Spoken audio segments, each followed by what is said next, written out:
제가 처음에 유다서 말씀을 시작하면서 1, 2월에 이 말씀을 나눈다고 했을 때 아마 어떤 분들은 그런 생각을 하셨을 거예요. 25절밖에 안 되는데 2달을 한다고? 근데 아마 지금쯤 생각이 바뀌셨을 겁니다. 2달 안에 끝나긴 할까? 네, 그 생각이 혹시 드실지 모르겠습니다. 네, 끝날 겁니다. 네, 끝이 날 거고요. 네, 오늘은 유다서 1장 5절에서 10절 두 번째 시간입니다. 과거에서 배우라 같은 제목으로 두 번째 말씀을 나누겠습니다. 유다가 상기시켰던 과거의 세 가지 사건에 공통점이 있었습니다. 하나님을 경외하지 않았던 그 사람들이요, 그 사람들에 의해서 하나님의 은혜가 이용이 됐었고요, 그리고 하나님의 주권이 무시가 됐었습니다. 그것이 4절에서 했었던 말씀이에요. 그것을 간단하게 우리가 세 단어로 정리를 하자면은 불신, 반역, 그리고 방탕이라고 그렇게 할 수 있을 겁니다. 뭐 다른 단어로 바꾸면요, 불경건, 불순종, 그리고 부도덕, 그렇게 바꿀 수도 있을 겁니다. 그리고 그러한 삶에 대한 결과로서 하나님은 피할 수 없는 심판을 예정해 두셨다라는 것을 우리가 봤었습니다. 하나님은 하나님의 백성 중에 있었는데 여전히 믿지 않는 자들을 광야에서 멸망을 시키셨다라는 것을 5절 말씀을 통해서 봤었고요. 그리고 하나님을 가장 가까이에서 섬기는 그런 특권을 누렸으면서도 더 높은 지위를 원했었던 그 반역한 천사들을 심판의 때까지 가둬두셨다라는 것을 우리가 6절 말씀에서 봤었습니다.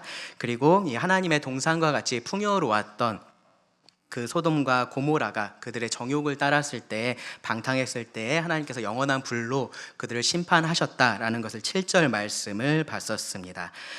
이 모든 것들이 우리가 단순히 머릿속에 그냥 담아두기만 하는 그러한 과거가 아니고요, 우리가 반드시 기억하고 거기서 배워야만 하는 그러한 과거였습니다. 생각해 보면은 이런 예들은 얼마든지 더 찾을 수가 있는 것 같아요. 뭐 노아 홍수 사건도 그렇고요, 바벨탑 사건도 그렇고요, 뭐 사사기 시대에 반복해서 일어났었던 그러한 죄의 문제, 또 포로로 끌려갔었던 이스라엘과 같은 이스라엘의 역사, 그런 모든 것들이 다 이러한 예가 됩니다. 사실 인류의 역사가 그래서 그렇습니다. 인류의 역사가 그러한 죄와 하나님의 심판 그리고 구원이 계속해서 반복되는 그러한 역사이기 때문입니다. 안타까운 것은 인류가 이제 그러한 일들을 보면서도 똑같은 일들을 반복하고 있다라는 거죠. 과거를 통해서 배워야 되는데 그렇게 하지를 못하는 겁니다. 교회 안에 가만히 들어왔다라고 표현했었던 이 거짓 교사들도 마찬가지였고요, 그들을 따랐었던 그러한 사람들도 마찬가지였습니다. 과거에서 배우지를 못했습니다. 같은 죄를 반복했습니다. 그 사실을 우리가 오늘 말씀을 통해서 또 자세하게 볼 수가 있습니다. 8절부터 10절 말씀을 먼저 좀 읽겠습니다. 유다서 8절부터 10절입니다. 그러한데 꿈꾸는 이 사람들도 그와 같이 육체를 더럽히며 권위를 업신여기며 영광을 비방하는도다. 천사장 미가엘이 모세의 시체에 관하여 마귀와 다투어 변론할 때에 감히 비방하는 판결을 내리지 못하고 다만 말하되 주께서 너를 꾸짖으시기를 원하노라 하였거늘 이 사람들은 무엇이든지 그 알지 못하는 것을 비방하는도다. 또 그들은 이성 없는 짐승같이 본능으로 아는 그것으로 멸망하느니라. 이 전체 말씀에서요, 가장 안타깝고 가장 비참한 단어가 두 개가 나옵니다. 8절 처음 부분에 나오는데요, 그러한데 그리고 그와 같이입니다. 그러한데 그와 같이.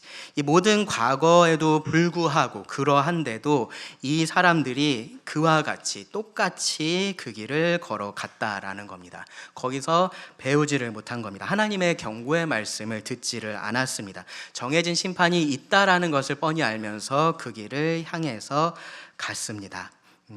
정말로 안타깝고 비참한 일입니다. 오늘 말씀은요, 과거에서 이들이 배우지 못했다라는 이 사실에 대해서, 이들이 보여주는 그런 특징에 대해서 좀 이렇게 초점을 맞춰서 생각을 해 보려고 합니다. 그리고 뒤에 이어지는 11절 말씀부터가 이들에게 예정된 그런 심판의 말씀을 강조를 합니다. 특별히 오늘 말씀에서 제가 좀 주의 깊게 좀 살펴보게 된 표현이 있는데요, 바로 8절 시작에 나오는 표현입니다. 꿈꾸는 이 사람들이라는 표현. 꿈꾸는 이 사람들. 이들의 구체적인 특징은요, 제가 처음에 말씀드렸던 그 세 단어로 설명이 가능해요. 방탕하고 반역하고 불신하는 것, 그것으로 설명이 가능합니다. 이들에 대한 묘사가 그렇죠. 육체를 더럽히며 권위를 업신여기며 영광을 비방하는도다. 그 세 단어야 하나하나가 대응이 됩니다. 제가 뒤에서 말씀을 드릴 건데요.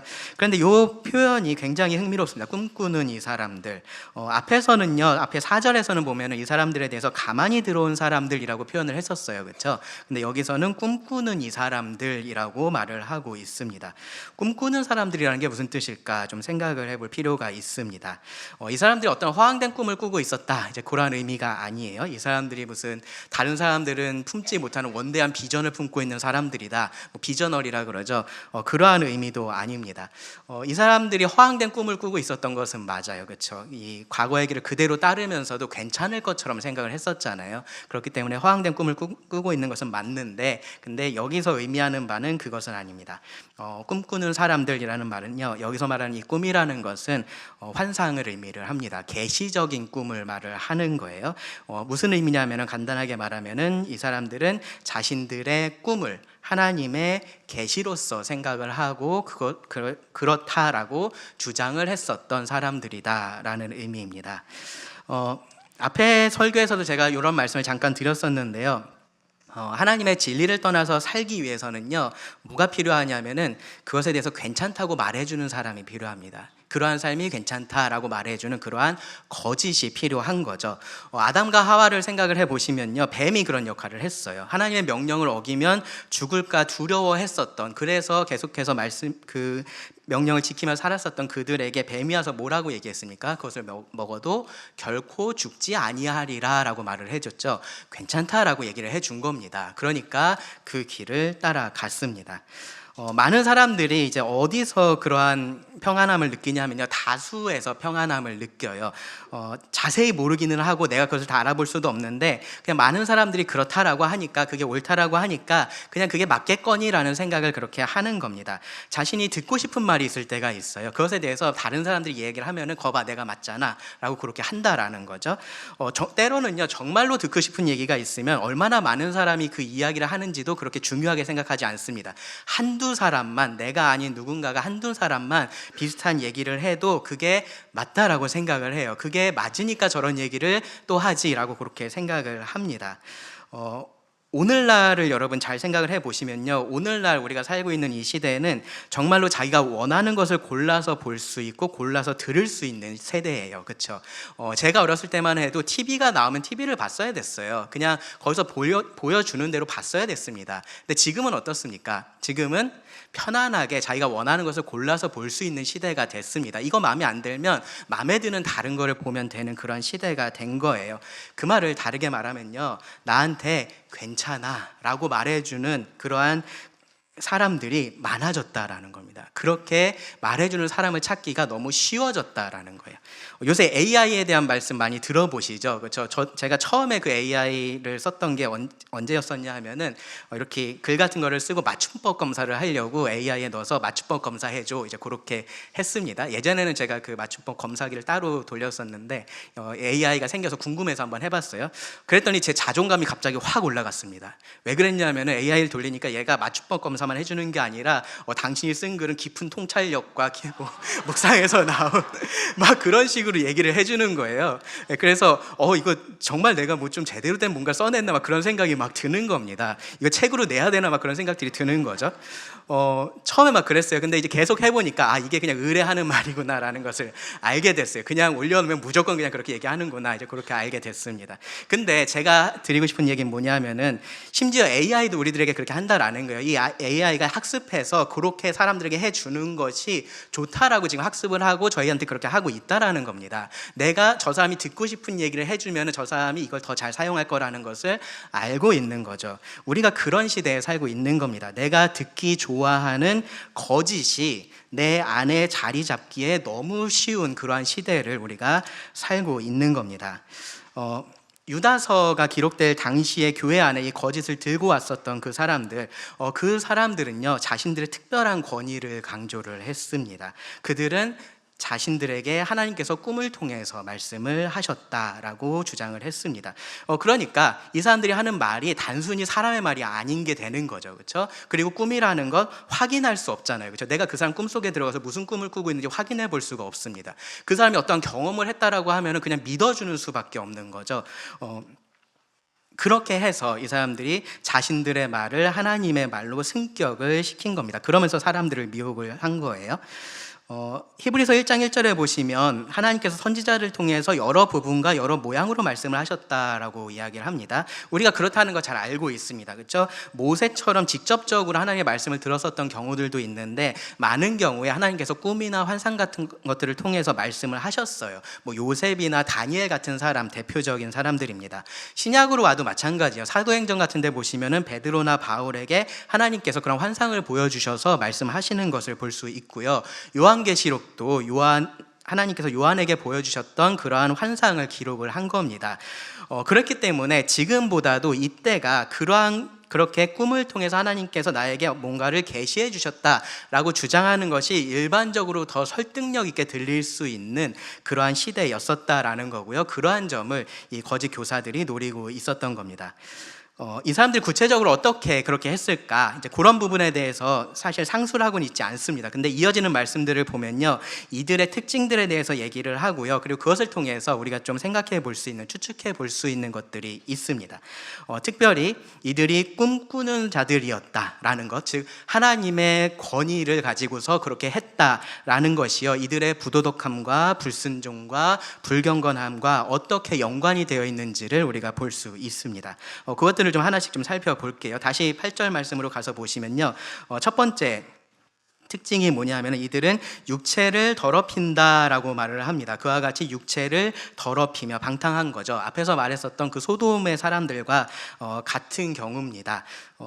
이 표현 자체는 육체를 더럽힌다라는 표현 자체는 사실 어떠한 그런 부도덕함도 다 말할 수 있는 그런 표현이기는 해요. 근데 요 맥락에서 보면은 분명히 성적인 부도덕함이 강조되어 있다라는 것을 우리가 생각해 볼 수 있습니다.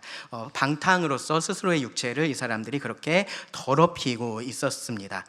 누가 자기 육체를 더럽히는 일을 그냥 자기가 그렇게 하겠어라는 생각이 혹시 드실 수도 있는데, 이들은요 자신들이 하고 있는 것이 그러한 의미다라는 것을 알지 못했어요. 이들은 자신의 정욕을 추구하는 그런 삶을 살고 있었고요. 그것이 그들의 삶의 목적이었습니다. 그냥 그래서 그렇게 산 겁니다. 그리고 그렇게 하기 위해서 하나님께서 그들에게 이러한 계시들을 주셨다라고 그렇게 주장을 하고 있었다라는 거예요. 처음부터 이들이 모든 것들을 부인하지 않았을 겁니다. 우리가 처음에 봤었던 것처럼 단번에 주신 믿음에도 이 성경의 진리를 적극적으로 부인하진 않았을 거예요. 그러면 가만히 들어오지 못했겠죠. 다만 이들은 그것도 맞지만, 그것도 맞는데 내가 더 분명한 어떤 계시를 받았어 라고 그렇게 주장을 하면서 교회 안에 가만히 들어왔다라고 우리가 생각해 볼 수 있습니다.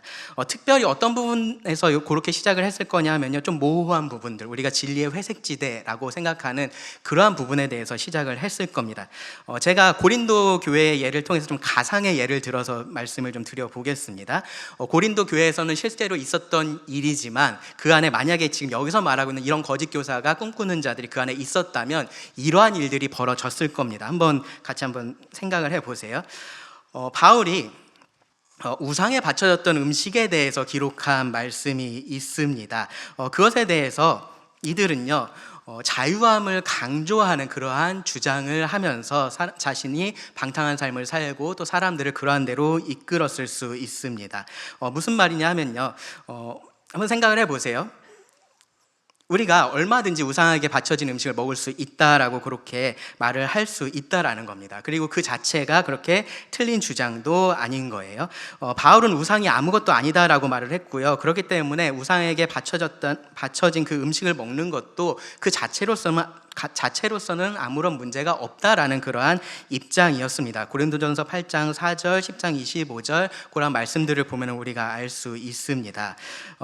그렇기 때문에 자유함을 가지고서 우리가 먹을 수 있다라고 말하는 것이 아무런 문제가 되지 않습니다.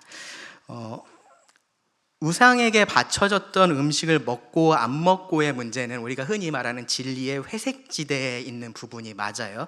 그런데 그 말이 의미하는 것이, 그러니까 이렇게 해도 저렇게 해도 어떠한 경우에도 아무런 상관이 없다를 의미하지는 않습니다. 뭐를 상관해도 아무런 상관없다라는 의미는 아닌 거예요.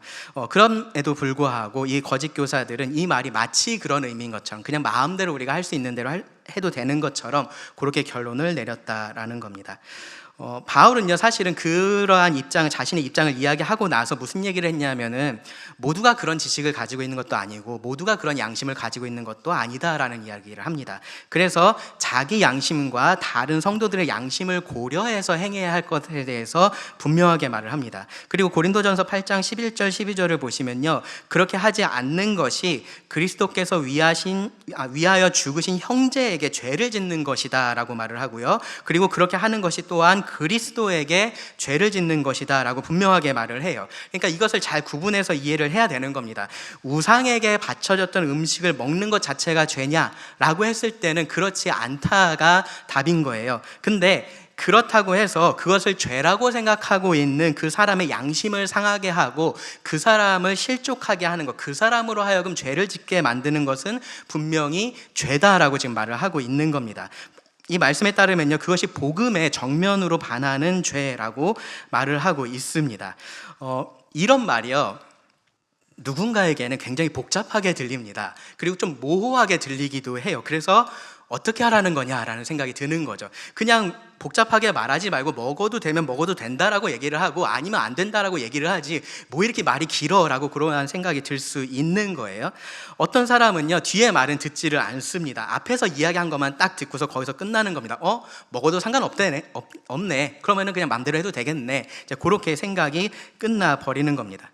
그런 상황에서 이 꿈꾸는 자들이 등장을 하는 겁니다. 제가 꿈꾸는 자였으면 이렇게 얘기를 해줬을 겁니다.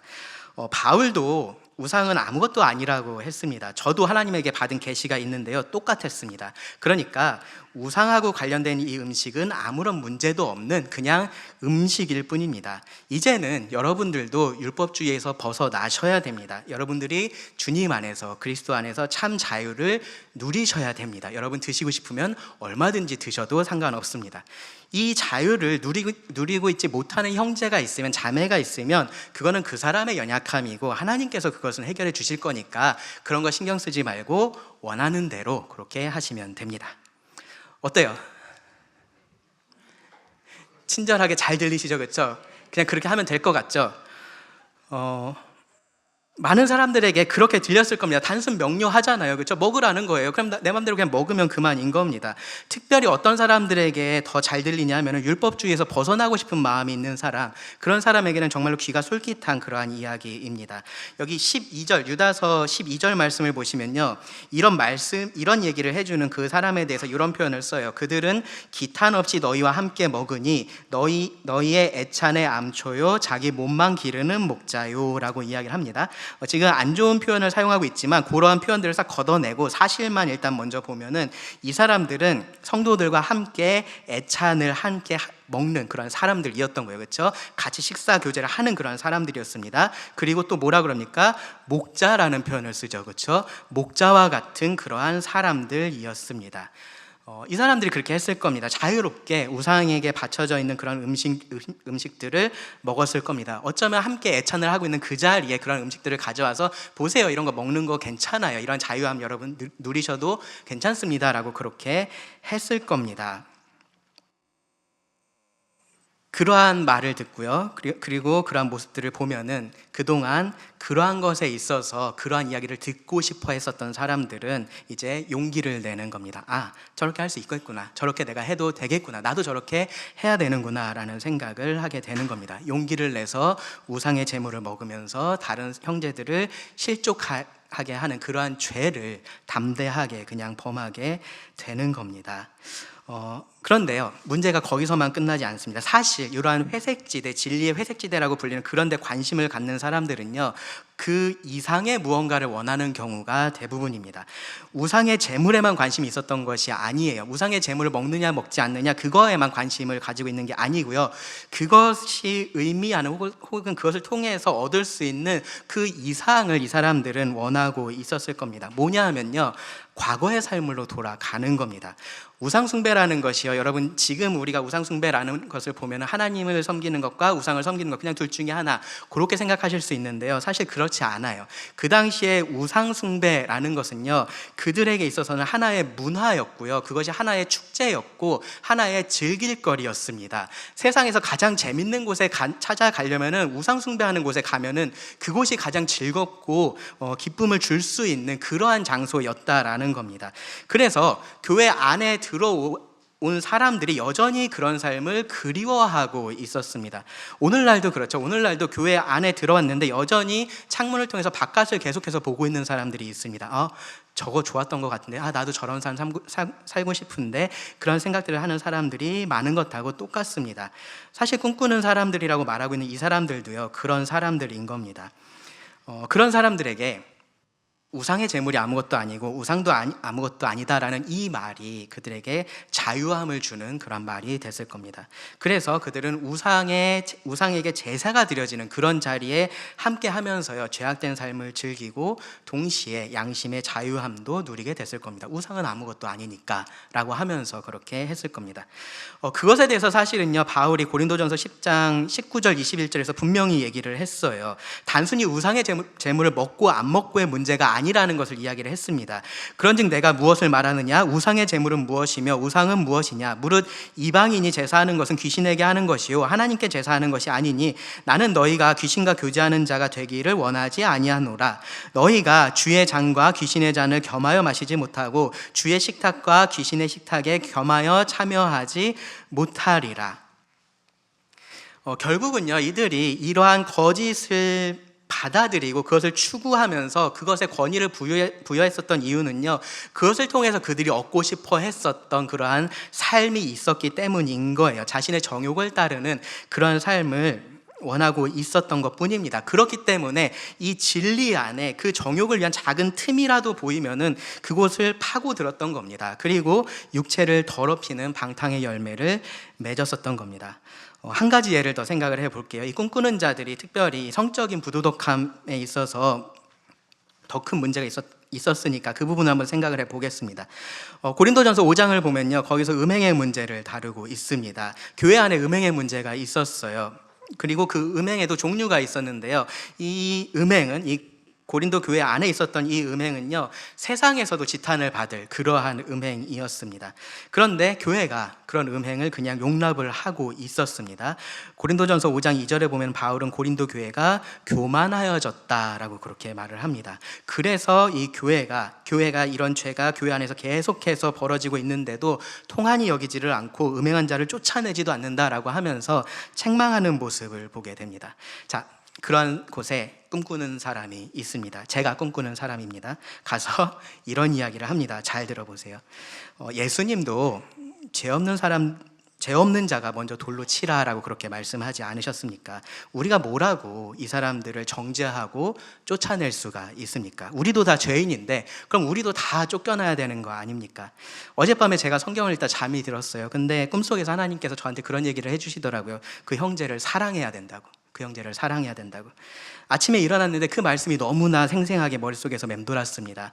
그래, 나도 죄인인데 내가 저 형제한테 돌을 던지려고 했었구나. 그래서 회개의 기도를 드렸습니다.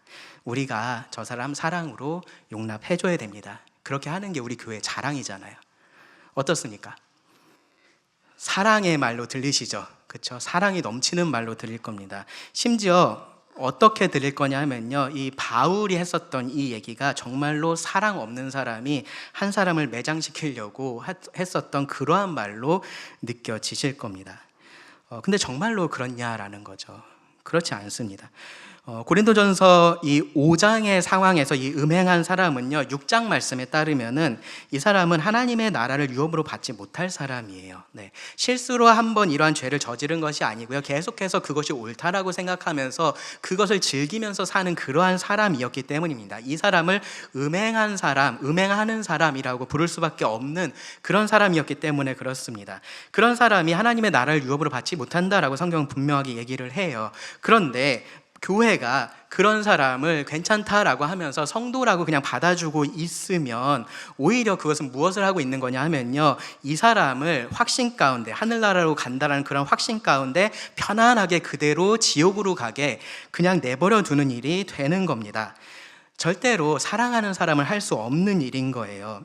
성경은 교회라는 이 공동체의 거룩과 보호를 위해서 음행한 자들을 그 안에서 내쫓으라 라고 말을 하고 있기도 하지만요, 또한 그 사람을 위해서도 그렇게 이야기를 하고 있는 겁니다. 그 사람을 사랑하기 때문에 그 사람에게 바른 길을 알려주고 그 길을 갈 수 있게 하려고 그렇게 하라고 성경은 말을 하고 있는 겁니다. 그럼에도 불구하고 이 거짓 교사들이 그렇게 하지 말라라고 주장하는 이유가 뭘까요? 면죄부를 주는 겁니다. 그렇게 해서 그것이 괜찮다라는 말을 하고 있는 거고요, 다른 사람에게 면죄부를 줌으로써 그런 삶을 추구하고 있는 자신에게도 똑같이 면죄부를 주고 있는 겁니다. 그렇게 해서 자기들이 만들어낸 성경의 권위를 가지고, 자기들이 만들어낸 하나님의 권위를 가지고 육체를 더럽히는 일을 교회 안에서 한다라는 겁니다.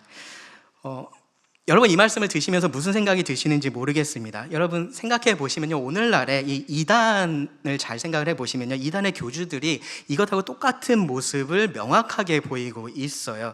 아주 좋은 말로 자신들의 주장, 자신들의 행동을 정당화를 합니다. 그리고 그것들을 이용해서요, 성도라고 말하기 어렵겠죠, 신도들인 거죠. 그 신도들을 착취를 합니다. 성적으로 착취하는 일도 많고요, 재물들을 착취하는 일도 정말로 많습니다. 그 두 가지가 같이 가는 경우도 예사입니다.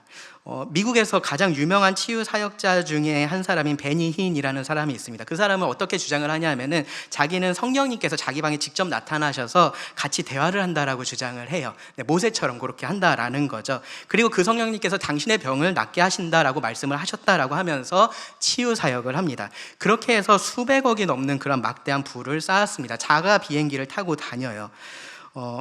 우리나라에도 여러분 이단들 한번 가만히 생각해 보세요. 가난한 이단들이 없습니다.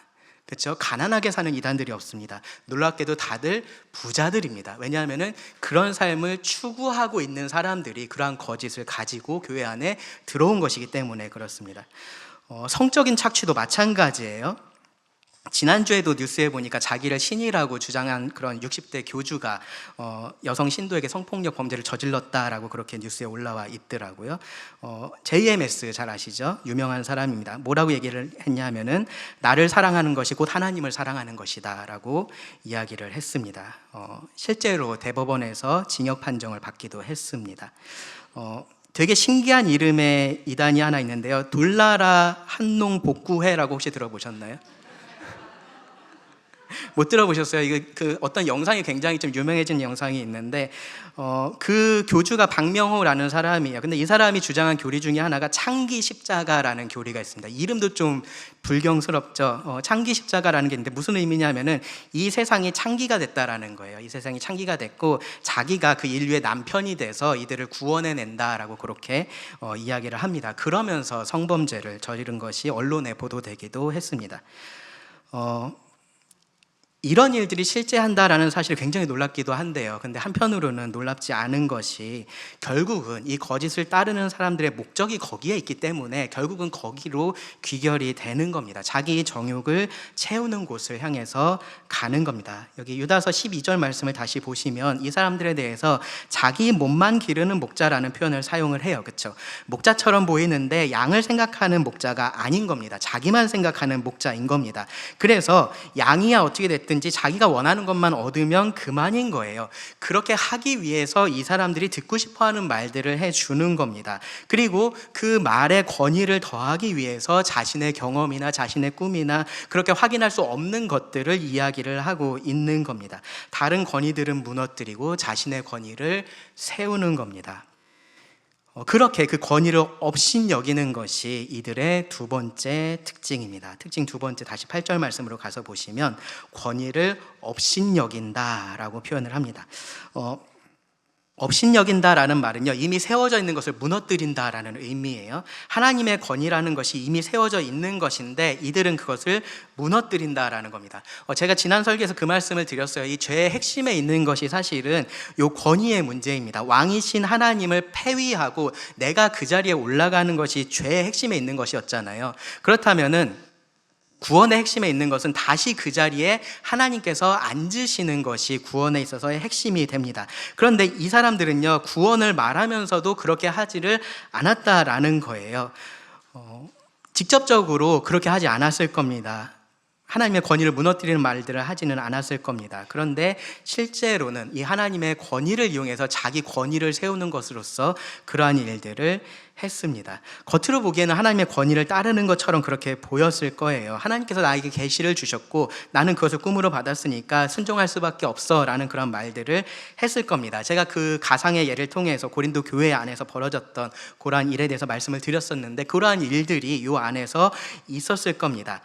자신에게 주어진 그 계시가 이미 주어진 계시하고 일치하는 면을 강조를 해요. 그래야지 자기가 하는 말이 여기에 연장선에 있다라고 그렇게 들리기 때문에 그렇습니다. 그러면서 그 일치하는 것에서 조금씩 무언가를 더합니다. 그리고 그것을 계속해서 반복을 하는 거죠. 그렇게 하다 보면 결국은 하나님의 말씀의 권위는 무너뜨리고 자기 권위는 세울 수가 있는 겁니다. 사람들이 들었을 때는요, 곧 그 사람의 말이 하나님의 말이 되는 겁니다. 앞서서 언급했었던 이단들이 다 똑같은 방법을 사용을 했어요. 그들은 이 하나님의 말씀을 자기적으로 사용을 했습니다. 문맥하고 상관없이 그냥 떼어내서 이것이 지금 이 상황에 대한 얘기야 라고 그렇게 주장을 하면서요, 사람들을 기만을 했습니다. 오늘날의 은사주의나 신사도 운동 같은 거 여러분 들어보셨을 거예요. 그 사람들은요, 아예 하나님께서 직접 자기에게 말씀하신다라고 그렇게 주장을 해요. 하나님은 말씀하시는 하나님이시고 그냥 말씀하시기만 하셨던 게 아니라 지금도 말씀하고 계신다라고 주장을 합니다. 지금도 새로운 계시를 주고 계시다라고 그렇게 말을 하고 있는 거예요. 그리고 자기가 바로 그 새로운 계시의 통로다라고 말을 하는 겁니다. 그리고 그렇지 않다라고 말하는 사람들, 하나님 더 이상 새로운 계시를 주지 않으세요, 단번에 우리들에게 주셨고 이 말씀은 변하지 않습니다 라고 말하고 있는 그 사람들에 대해서는 오히려 뭐라고 얘기하냐면은 그것이 하나님의 능력을 부인하는 거고 성령의 능력을 부인하는 거다라고 비방을 합니다. 정말로 편리한 주장이에요. 그렇죠? 정말로 편리한 주장입니다. 자기 권위를 세우기에 교회 안에서 이거보다 더 좋은 주장이 없습니다. 그러니까 이런 주장들이 이 기독교를 빙자하는 이단들에게서 공통적으로 나타나는 게 우연의 일치가 아닌 겁니다. 그들이 하고 싶은 말, 사람들이 듣고 싶어하는 그러한 말들에 정당성을 부여할 수 있는 가장 좋은 방법이기 때문에 그렇습니다. 이 성경에 대한 새로운 해석을 나만 알고 있고 하나님께서 새로운 계시를 나에게만 보여주셨다라고 하면요, 결국은 내가 절대적인 권위를 가진 사람이 될 수 있는 거고요. 그러한 것들을 교회 안에 들어오는 거짓 교사들은 사용을 한다라는 겁니다. 자기가 원하는 진리들을 그렇게 만들어내는 겁니다. 특별히 꿈이나 개인의 경험 같은 것들을 계속해서 이야기를 해요. 말씀드렸지만 그것이 진위 확인이 어렵기 때문에 그렇습니다. 그 사람이 그렇게 꿈을 꿨다는데 제가 그걸 확인해 볼 길이 없잖아요. 그렇죠? 그 사람이 그런 경험을 했다라고 하는데 제가 그걸 아니다라고 그냥 쉽게 그렇게 말을 할 수가 없는 겁니다. 그러니까 그런 것들을 사용을 해서 자신의 권위를 세웁니다. 그리고 그렇게 만들어진 진리를, 그 얘기를 듣고 싶어 했었던 그 사람들에게 해주는 겁니다. 뭐라고 하는 거냐 하면은 괜찮다라고 하는 겁니다. 그렇게 살아도 괜찮다라고 말을 하는 겁니다. 방탕하게 살아도 괜찮다라고 얘기를 하는 거예요. 하나님을 주인으로 삼고 살지 않아도 괜찮다라고 이야기를 하는 겁니다. 평안함을 누릴 수 있게 해주는 겁니다. 정말로 안타까운 것은요, 이러한 것들이 그냥 세상 밖에서 일어나는 일도 아니고요, 교회 안에서 일어나고 있는 일입니다. 그리고 교회 안에서도요, 비단 은사주의나 신비주의를 추구하는 쪽에서만 일어나고 있는 일이 아니라 사실은 이 성경을 하나님의 말씀이라고 믿고 있는 교회들 안에서도 여전히 계속해서 일어나고 있다라는 겁니다. 성경을 이 하나님의 말씀으로서 그 본래 있어야 할 그 높은 자리에 두지 않는 모든 그러한 사상들이요, 사실은 이 하나님의 권위를 업신여기는 일을 하고 있는 겁니다. 세상에서 세상의 학문에서 그렇게 말하고 있는 것은 말할 것도 없고요. 사실 이 성경을 연구한다라고 하는 신학도 똑같이 그러한 길을 따라가고 있습니다. 성경이 다 사실이 아니라고 얘기를 해요. 성경이 다 진리가 아니다라고 말을 합니다. 예수님의 말씀들이 있는데, 여러분 그 복음서 보시면 빨간색으로 표시되어 있는 거 있죠. 예수님의 말씀들이 있는데 그 중에서 어떤 말씀은 빨간색인데 어떤 말씀은 파란색이어야 되고 어떤 말씀은 회색이어야 된다라고 이야기를 합니다. 어떤 건 진짜 예수님께서 하신 말씀이 맞는데 그렇지 않은 것도 있다라고 얘기를 하는 거예요. 특별히 성경의 명령에 대해서는요, 이거는 문화적이고 상황적인 것이어서 그때에는 그렇게 말할 수 있는 것이었지만 지금은 그렇지 않다라고 그렇게 이야기를 합니다. 어떤 일들이 일어나고 있는 거냐 하면요, 이 하나님의 말씀을 가지고 오늘날의 가치관들을 평가하고 있는 것이 아니라 반대로 오늘날의 세상의 이 가치관을 가지고 와서 하나님의 말씀을 평가하고 있는 일이 일어나고 있는 겁니다. 세상에서 동성애를 반대하는 것은 차별적인 것이고 편협한 태도다라고 그렇게 비난을 하고 있으니까 교회는 어떻게 하고 있냐 하면요, 어떻게든 성경이 동성애를 반대하지 않는다라고 말을 하려고 성경의 해석을 새롭게 하고 있습니다. 아주 창의적으로 성경을 해석을 하고 있어요. 세상이 진화론을 과학적인 사실이다라고 주장을 하니까 교회는 지금 어떻게 하고 있냐면요, 이 성경 속에 진화론이 그대로 다 들어가 있다라고 그렇게 말을 하려고 노력을 하고 있습니다. 세상이 자녀 훈육은 학대라고 얘기를 하고 있으니까 교회는 훈육을 멈추고 있습니다. 교회의 주인이 하나님인지 세상인지 알 수 없는 일들이 지금 일어나고 있다라는 겁니다. 하나님의 교회인지 세상의 교회인지를 알 수가 없습니다. 그리고 그 모든 일들의 중심에 있는 것이 바로 이 하나님께서 우리들에게 단번에 주신 믿음의 도, 이 성경을 넘어서는 무언가가 있다라는 바로 그 생각입니다. 그것이 꿈이 될 수도 있는 거고요. 누군가에게는 그것이 사람의 이성이 되기도 하는 거고요. 누군가에게는 그것이 세상의 압력이 되기도 하는 겁니다. 혹은 다른 어떤 것이 될 수도 있어요. 그런데 우리가 반드시 알아야 될 것은 뭐냐면요, 그 어떤 것들도 우리를 하나님께로 더 가까이 인도할 수는 없다라는 겁니다. 하나님을 대적해서 높아진 그 어떤 것도 우리를 더 하나님께로 가까이 가게 할 수 없습니다. 오히려 그 종착지는 방탕함이고요, 멸망입니다. 세 번째 특징을 보겠습니다. 다시 8절인데요. 영광을 비방을 합니다. 이 꿈꾸는 자들의 세 번째 특징이 영광을 비방한다라는 거예요. 지금 말씀드리고 있는 이러한 특징들이요, 사실은 다 독립적이지 않습니다. 어느 정도 다 이렇게 연결이 되어 있다라는 생각을 하고서 들으셔야 됩니다. 가장 핵심에 있는 것은요, 결국은 권위, 하나님의 권위의 문제이고요. 이들이 가장 원했던 것은 방탕한 삶입니다. 그리고 그것을 위해서 하나님의 권위를 무너뜨리고 있는 겁니다. 유다는 세 번째 특징으로서요, 이들의 그러한 교만이 어디까지 이를 수 있는지를 지금 경고를 하고 있습니다. 그들의 교만이 방만과 방종에 이르게 된다라는 것을 말을 합니다. 영광을 비방을 합니다. 여기서 말하는 영광은요, 사실은 천사를 지칭하는 표현입니다. 갑자기 천사라고 막 그 생각이 드실 수 있는데 확실한 근거가 있습니다. 유다서 말씀은요, 여러분 아시는 분들은 아시겠지만 베드로후서 2장의 말씀하고 굉장히 유사한 면이 많이 있습니다. 유사한 내용을 많이 담고 있어요. 그래서 나중에 시간 될 때 베드로후서 2장도 읽어보시면 유다서에서 이런 말씀하고 비슷한 거 있었던 것 같은데, 이제 그러한 생각들이 드는 말씀이 정말로 많을 거예요. 근데 확실한 차이가 있어요. 뭐냐면 베드로후서 2장은 이 거짓 선생들에 대해서 있으리라라고 이야기를 해요. 미래에 일어날 일로서 그렇게 이야기를 하는데, 유다서는 이미 그러한 일이 일어나고 있는 것으로 말을 하고 있습니다. 가만히 들어온 사람들이 있다라고 그렇게 이야기를 합니다. 베드로 후서가 일어날 일에 대한 경고의 말씀이라면 유다서는 일어나고 있는 경고했었던 그 일이 지금 일어나고 있다라고 그렇게 말씀을 하고 있는 거예요. 유다가 베드로의 편지를 알았겠죠. 그것을 읽었을 겁니다. 그리고 베드로가 경고했었던 그 일이 지금 일어나고 있는 것들을 보면서 긴급하게 이 편지를 썼을 것이다라고 우리가 추정해 볼 수 있습니다. 요 8절부터 10절에 해당되는 베드로 후서의 말씀을 제가 읽어 드릴게요. 요 유다서의 말씀하고 한번 이렇게 비교하면서 들어보시기 바랍니다. 특별히 육체를 따라 더러운 정욕 가운데 행하며 주관하는 일을 멸시하는 자들에게는 형벌할 줄 아시느니라. 이들은 당돌하고 자긍하며 떨지 않고 영광 있는 자들을 비방하거니와 더 큰 힘과 능력을 가진 천사들도 주 앞에서 그들을 거슬러 비방하는 고발을 하지 아니하느니라. 그러나 이 사람들은 본래 잡혀 죽기 위하여 난 이성 없는 짐승 같아서 그 알지 못하는 것을 비방하고 그들의 멸망 가운데서 멸망을 당하며. 비슷하죠. 그렇죠. 그 비슷한 내용들이 나옵니다. 영광을 비방한다라는 표현이 비슷하게 나오고요. 천사가 다른 대상을 고발하지 않는 것, 비난하지 않는 것에 대한 말씀도 똑같이 나오고요. 그리고 이성 없는 짐승이라는 표현도 비슷하게 나옵니다. 이 두 말씀을 비교를 해서 우리가 생각을 해보면요. 이 베드로후서 2장 11절에서 더 큰 힘과 능력을 가진 천사들도 이 비방의 고발을 하지 않는 그 대상은 또 다른 천사로서 보는 것이 합당합니다. 특별히 유다는요, 여기서 누구를 예로 들어서 얘기를 하고 있냐면은 타락한 천사인 마귀를 예로 들어서 이 얘기를 하고 있어요. 그러니까 높은 천사인 천사장 미가엘조차도 이 타락한 천사일지라도 여전히 천사인 마귀에 대해서 비방의 말을 하지 않는데, 이 꿈꾸는 사람들은 영광스러운 존재인 천사들을 비방하고 있다라고 그렇게 이야기를 하고 있는 거예요. 그리고 베드로는요, 그래서 이 사람들에 대해서 당돌하고 자긍하며라고 그렇게 표현을 하고 있습니다. 그렇기 때문에 천사들을 비방하는 일도 서슴지 않고 있었다라는 겁니다. 그들의 교만이 말 그대로 하늘을 찌르고 있었다라는 거죠.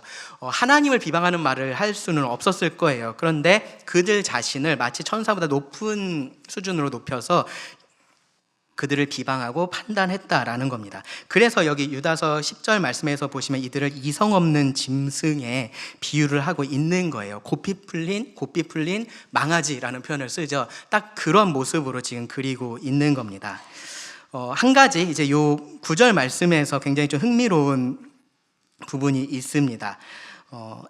유다서 9절 말씀을 보시면요, 천사장 미가엘이 모세의 시체에 관하여 마귀와 다투어 변론할 때 감히 비방하는 판결을 내리지 못하고 다만 말하되 주께서 너를 꾸짖으시기를 원하노라 하였거늘.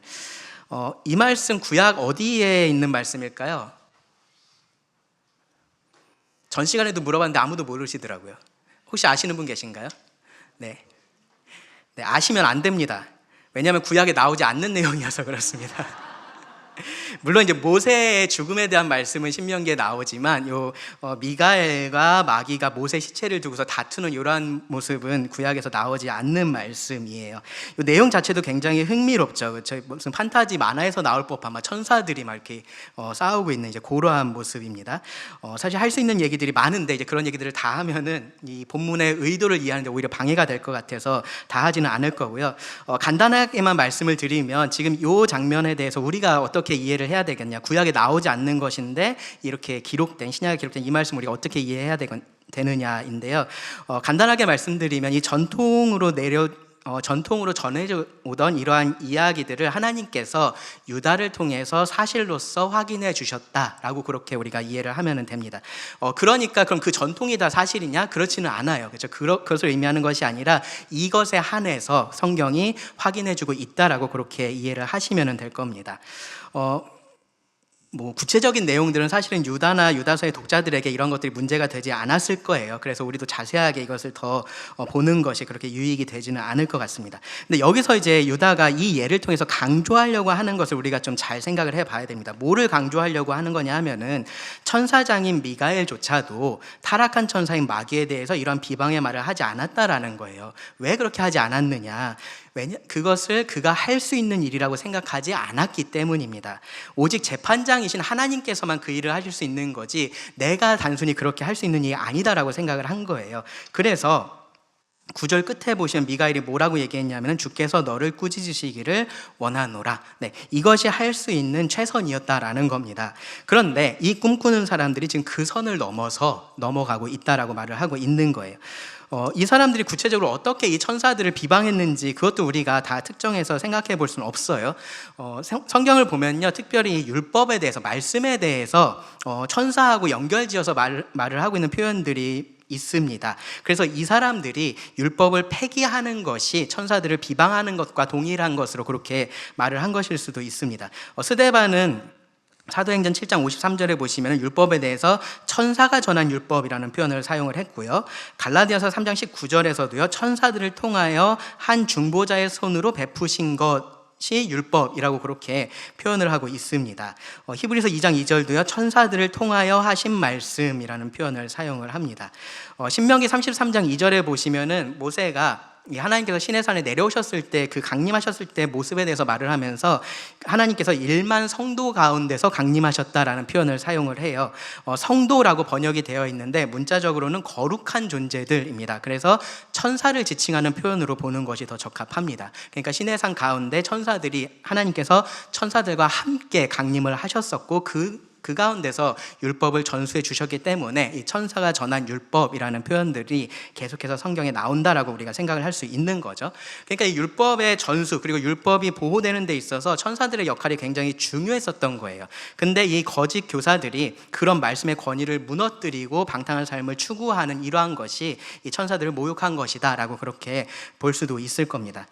아니면요, 조금 더 직접적으로 이 사람들이 정말로 천사들을 비방하는 말을 했을 수도 있어요. 갈라디아서 1장 8절을 보시면 이런 말씀이 있습니다. 바울이 이 자신들의 전했던 그 복음의 권위에 대해서 말을 하기 위해서 이런 표현을 사용을 했어요. 우리나 혹은 하늘로부터 온 천사라도 우리가 너희에게 전한 복음 외에 다른 복음을 전하면 저주를 받을지어다. 이 말씀을 비슷하게 가져와서 이 꿈꾸는 자들이 자신들이 전했던 그 거짓 복음이 참된 복음이다라고 그렇게 이야기를 하기 위해서 너희들이 들었었던 그 복음, 너희들에게 그 복음을 전해줬던 사도들이 됐든 천사들이 됐든 그들은 다 비방을 받아야 돼라고 그렇게 이야기를 했을 수도 있는 겁니다. 어느 쪽이든지요, 이 유다의 논지는 분명합니다. 설령 천사가 비방받을 만한 일을 했다고 해도 그 일을 할 수 있는 것은 하나님뿐이시다라고 지금 얘기를 하고 있는 거예요. 근데 이 꿈꾸는 사람들이 그런 일을 하고 있는 겁니다. 그리고 그것이 그럼 의미하는 것은 뭐예요? 이들이 하나님을 비방한 것은 아닐지 모르지만 결과적으로는 자신을 하나님의 위치에 두고 있는 거잖아요. 그렇죠? 하나님을 경외하지 않는 겁니다. 결국은 하나님을 비방하는 것과 똑같은 얘기가 되는 겁니다. 그 모습을 유다가 10절에서 이렇게 묘사를 한 겁니다. 이 사람들은 무엇이든지 그 알지 못하는 것을 비방하는도다. 또 그들은 이성 없는 짐승같이 본능으로 아는 그것으로 멸망하느니라. 방만한 거죠. 이성 없는 짐승이 이 본능에 따라서만 움직이는 것처럼 이 사람들이 그렇게 방탕한 삶을 위해서 그렇게 스스로 삶의 주인이 되어서 그렇게 살아가고 있다라고 이야기를 하고 있는 거예요. 그것이 정말로 무엇을 의미하고 있는지 그런 것들을 생각하지도 않으면서 그렇게 영광을 비방하는 일을 하고 있다라는 겁니다. 정확하게 로마서 1장에서 말하고 있는 스스로 지혜 있다라고 하지만 어리석게 된 사람들의 모습입니다. 정말로 이 사람들은 사람들이 봤을 때 지혜로운 사람들이었을 거예요. 남들이 알지 못하는 것을 알고 그것을 가르칠 수 있는 그러한 사람들이었기 때문에 그렇습니다. 근데 사실은 어리석은 사람들이었다라는 겁니다. 하나님은 이들을 마음의 정욕대로 더러움에 내버려 두신다라고 로마서 1장 24절에서 이야기를 해요. 그렇게 하니까 사람들이 이성 없는 짐승처럼 그렇게 본능에 따라서 행합니다. 모든 방탕이 그 결과로 따라오는 겁니다. 그리고 로마서 1장 끝에 보시면요, 그 모든 상황에 대해서 이들이 어떤 태도를 가지고 있는지를 이렇게 정리를 하는데요. 그들이 이 같은 일을 행하는 자는 사형에 해당한다고 하나님께서 정하심을 알고도 자기들만 행할 뿐 아니라 또한 그런 일을 행하는 자들을 옳다 하느니라. 단지 알지 못하는 사람들만은 아닌 거예요. 그렇죠? 스스로 어리석게 된 사람들인 거고 그 어리석음을 지혜라고 생각하면서 계속해서 그것을 따르는 사람들인 겁니다.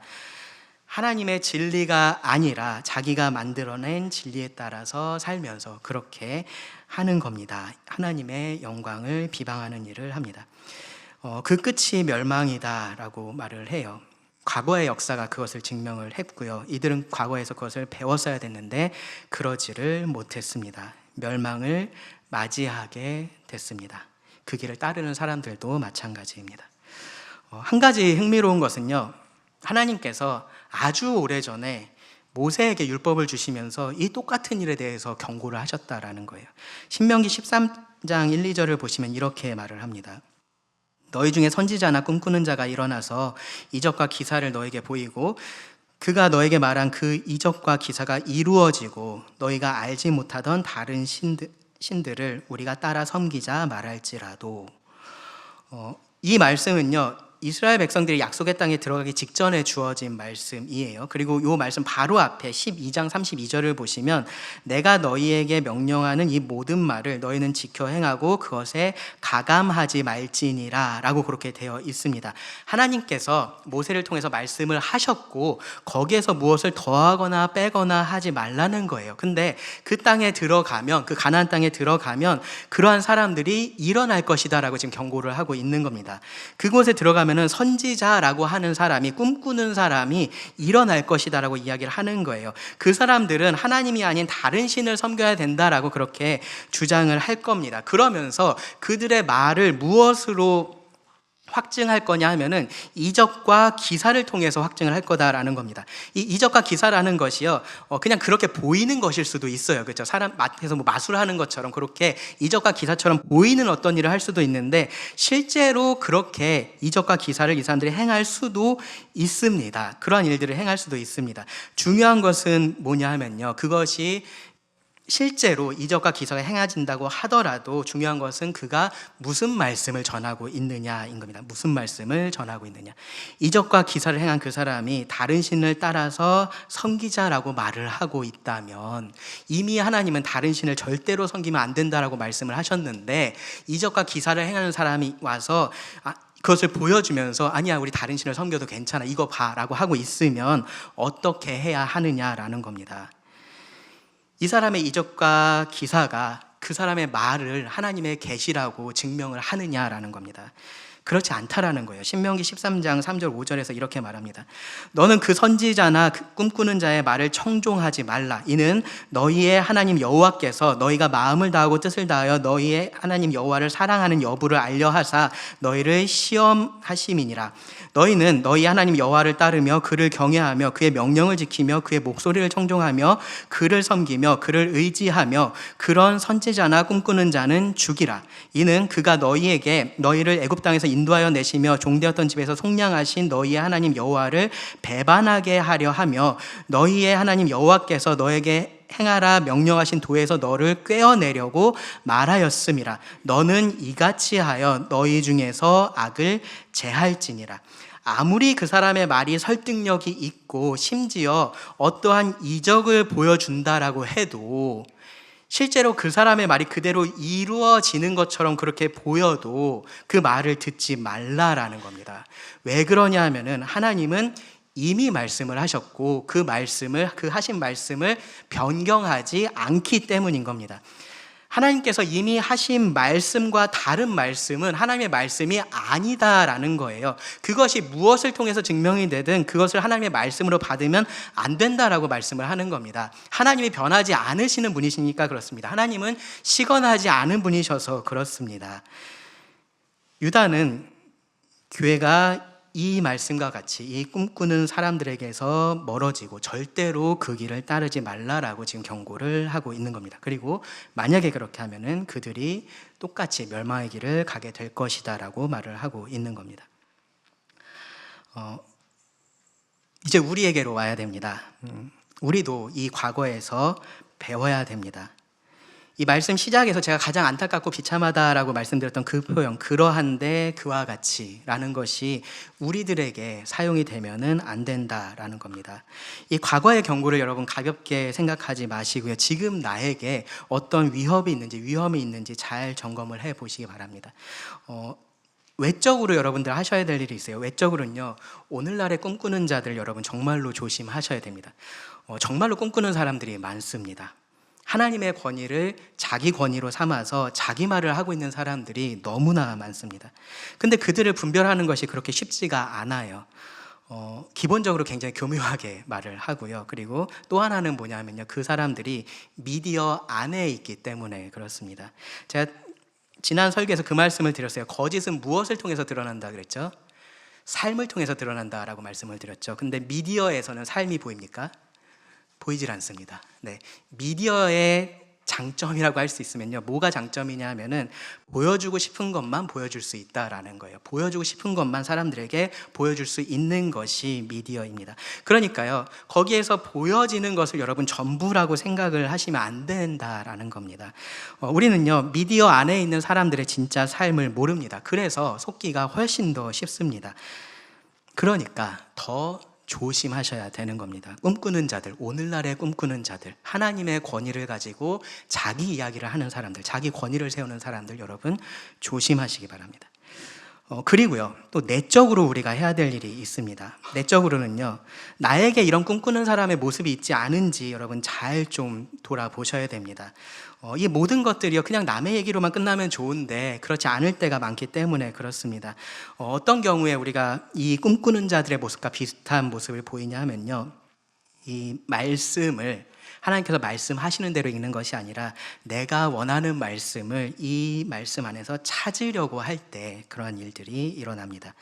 내가 듣고 싶은 말씀이 있는 거죠. 그렇죠? 내가 듣고 싶은 말씀이 있어서 그 말씀을 성경에서 찾는 겁니다. 그리고 그렇게 할 수 있다라고 생각을 해요. 근데 그런 생각을 버리셔야 됩니다. 하나님의 말씀은요, 하나님의 말씀이에요. 하나님께서 말씀을 하신 겁니다. 누구에게 말씀을 하셨습니까? 그 당시의 사람들에게, 그리고 이 말씀을 읽고 있는 우리들에게 이 말씀을 하시는 겁니다. 하나님께서 권위를 가지고 우리들에게 들으라고 하시는 말씀이지, 이 말씀을 가지고 우리가 내가 원하는 말씀은 이거야, 난 이 말씀이 더 좋아, 저 말씀은 난 싫어 라고 그렇게 재단할 수 있는 말씀이 아니다라는 겁니다. 하나님께서 말씀하시고 내가 들어야 되는 겁니다. 만약에 그렇게 하지 않으면요, 그렇게 하지 않고 내가 말씀을 내가 원하는 대로 읽을 수 있고 내가 원하는 대로 받아들일 수 있다라고 여러분 생각을 하시면요, 그것은 하나님의 권위를 무너뜨리고 있는 일입니다. 주제 넘은 방종이다라는 건 여러분 분명히 아셔야 됩니다. 오늘 말씀에서요, 우리가 정말로 주목하고 반드시 경고를 받아야 할 것은요, 이 모든 방탕, 이 모든 반역, 이 모든 불신의 근본에 있는 것이 바로 이 하나님의 말씀의 권위를 버린 데 있다라는 그 사실입니다. 그래서 이 말씀의 권위로 우리가 돌아가야 됩니다. 그럼에도 불구하고 왜 사람들이 그럼 꿈꾸는 얘기, 그런 것들을 더 좋아하냐, 왜 계시 같은 거 좋아하냐, 그게 더 분명하게 들리거든요. 그게 더 확실하게 들려요. 성경 말씀을 읽어도 무슨 말인지 잘 모르겠을 때가 있는데 그 사람은 직접적으로 받았다라고 하니까 그 상황에서 그냥 맞는 얘기처럼 들리는 겁니다. 여러분 그런 생각이 드시면요, 이 베드로후서 말씀을 잘 보시기 바랍니다. 베드로후서 1장 19절에서 21절인데요, 베드로가 바로 앞에서 자신이 경험했었던 가장 영광스러운 그런 경험에 대해서 이야기를 해요. 예수님께서 그 변화산에서 자신의 변화된 모습, 영광을 드러내셨었던 그 사실에 대해서 언급을 합니다. 그런데 그러면서 베드로가 하는 얘기가 이겁니다. 또 우리에게는 더 확실한 예언이 있어. 그 경험보다도 확실한 것이 바로 이 하나님께서 우리들에게 주신 말씀이다라는 겁니다. 또 우리에게는 더 확실한 예언이 있어. 어두운 데를 비추는 등불과 같으니 날이 새어 샛별이 너희 마음에 떠오르기까지 너희가 이것을 주의하는 것이 옳으니라. 먼저 알 것은 성경의 모든 예언은 사사로이 풀 것이 아니니 예언은 언제든지 사람의 뜻으로 낸 것이 아니요 오직 성령의 감동하심을 받은 사람들이 하나님께 받아 말한 것임이라. 하나님께서 우리에게 경험보다 꿈보다 그 무엇보다 확실한 말씀을 이미 주셨습니다. 이 말씀은 누군가 뛰어난 사람이, 그러한 사람들이 모여가지고 만들어낸 그러한 사고의 결과물이 아니에요. 말씀은요, 하나님께서 주신 말씀입니다.